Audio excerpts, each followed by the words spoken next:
And I kind of think about marriage in relation to settler colonialism and also indigeneity as category of analysis and indigenous peoples in my own kind of perspective looking at settler colonialism in Hawaii. There's been work that's been done on kinship systems in the continent in terms of indigenous peoples and how governments, whether it's early Spain, eventually Mexico, what became the U.S., what became Canada, really imposing different colonial norms on indigenous peoples and attacking kinship distinctions and different kinds of diversity, and that included different norms around gender and sexuality. What's wrong with marriage being the defining issue? Well, I'll speak to that as someone who's completely opposed to marriage as a goal, and for me it all goes back to property.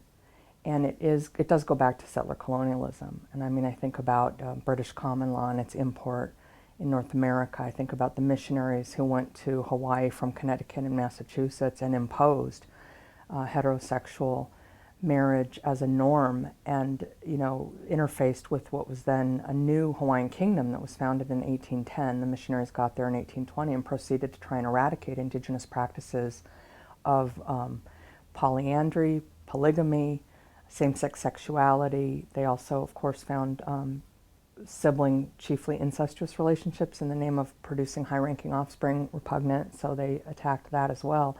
And I see marriage bound up with trying to forcibly subordinate Hawaiian women and issues of sexual autonomy for all people, but especially Hawaiian women, in relation to missionaries trying to teach a subservience to men in the name of marriage and what was seen as the more civilized way to be.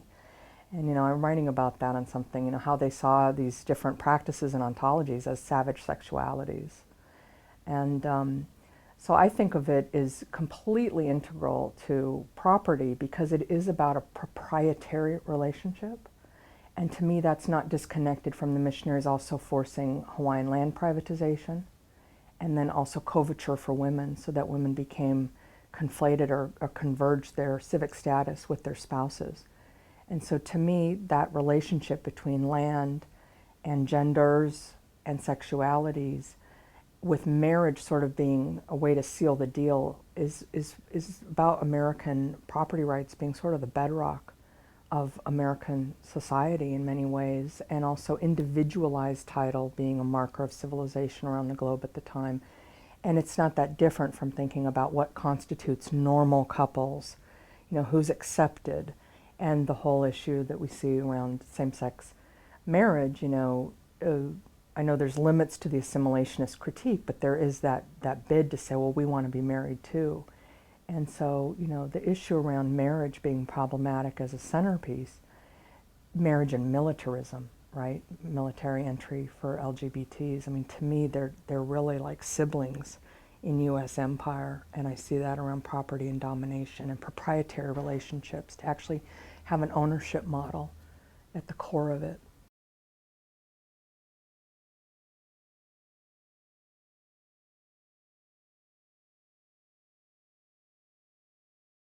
In the Hawaii case, what I always draw attention to is the fact that in the campaign to support same-sex marriage couples, the non-Hawaiian plaintiffs in the case and the broader non-Hawaiian LGBT community kept evoking traditional Hawaiian culture, their conception of Native Hawaiian tradition, to try and bolster the claim that this was, that Hawaiian culture is more accepting and that Hawaii's the natural place where this should be the first in the nation. Meanwhile, you have actual Hawaiian nationalists fighting for the U.S. to deoccupy, fighting against colonial forms of pulverization that were responsible in the first place for pulverizing same-sex sexuality.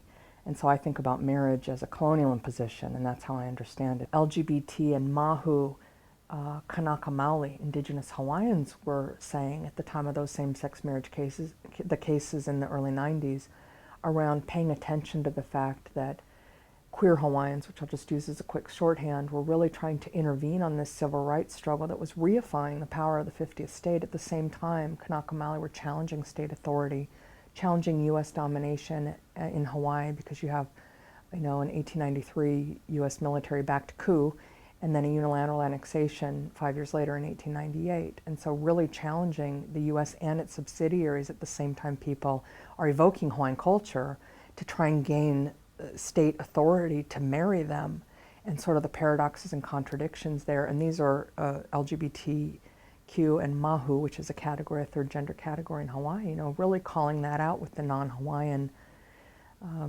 advocates of same-sex marriage, but also calling the Hawaiian nationalist groups to step up and say how they weigh in on the question of sexual diversity.